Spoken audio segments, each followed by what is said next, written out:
বাংলাদেশ জাতীয়তাবাদী দল বিএনপির ৪৭তম প্রতিষ্ঠাবার্ষিকী উপলক্ষে পটিয়া উপজেলা ও পৌরসভা বিএনপি ও অঙ্গ সহযোগী সংগঠনের প্রস্তুতি সভা অনুষ্ঠিত হয়েছে।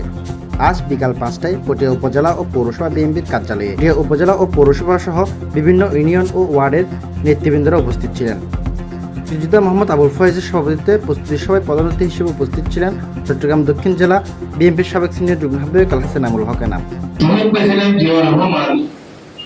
যে দল প্রতিষ্ঠা করে গেছে তাকে নিয়ে তো আমাদের আলোচনার কিছু দরকার আছে, কারণ এই প্রেসিডেন্টের আমাদের আমাদেরকে ভালোভাবে কথা বলতে দেয় নাই, জিয়া রহমান সম্বন্ধে মানুষের কাছে যেতে দেয় নাই, জিয়া রহমানের নাম মুছে ফেলার জন্য ব্রিটিশ উনি আছেন অনেক চেষ্টা করেছে। আমাদের দেশ নেত্রী আপসহীন নেত্রী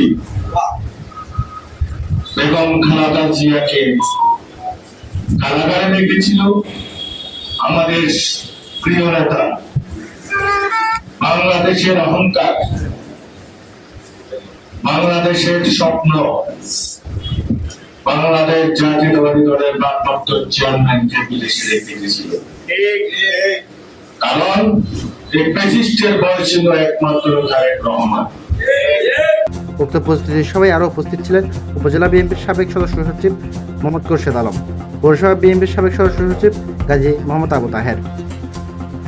এ সময় আরও উপস্থিত ছিলেন মোহাম্মদ মুজাম্মেল, মোহাম্মদ ইসমাইল, আব্দুল মাহবুদ, মোহাম্মদ কামাল উদ্দিন, চট্টগ্রাম দক্ষিণ জেলা যুবদলের সদস্য সচিব শাহজাহান চৌধুরী, চট্টগ্রাম দক্ষিণ জেলা জাসাসের সাবেক সদস্য সচিব মোহাম্মদ নাসির উদ্দিন, পটিয়া উপজেলা যুবদলের আহ্বায়ক ইয়াসিন আরাফাত, সদস্য সচিব ওহিদুল আলম চৌধুরী পিপলু, শ্রমিক দলের সদস্য সচিব আবু নোমান চৌধুরী, স্বেচ্ছাসেবক দলের আহ্বায়ক রিকু, সদস্য সচিব জাহেদ, কৃষক দলের আহ্বায়ক পারভেজ, সদস্য সচিব মিজান সহ বিএনপি এবং অঙ্গ ও সহযোগী সংগঠনের অন্যান্য নেতৃবৃন্দরা।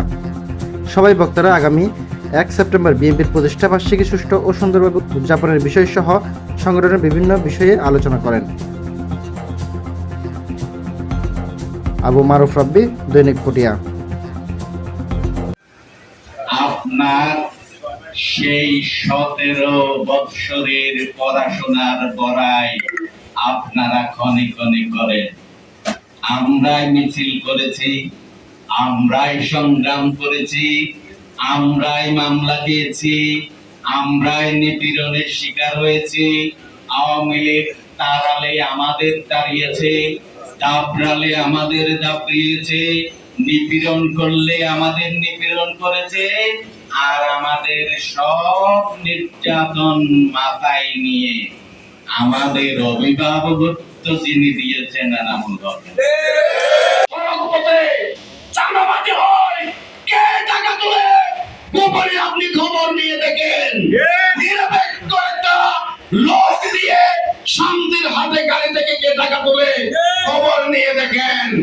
প্রিয় ভাইরা, চাঁদাবাজের বিরুদ্ধে কথা বলেন, বক্তব্য রাখেন, নিজেরা চাঁদাবাজিতে লিপ্ত হয়েছেন। আজকে আমরা বারবার বলেছি সুবিধাবাদী কোনো বিএনপিকে জায়গা করে দেওয়া হবে না।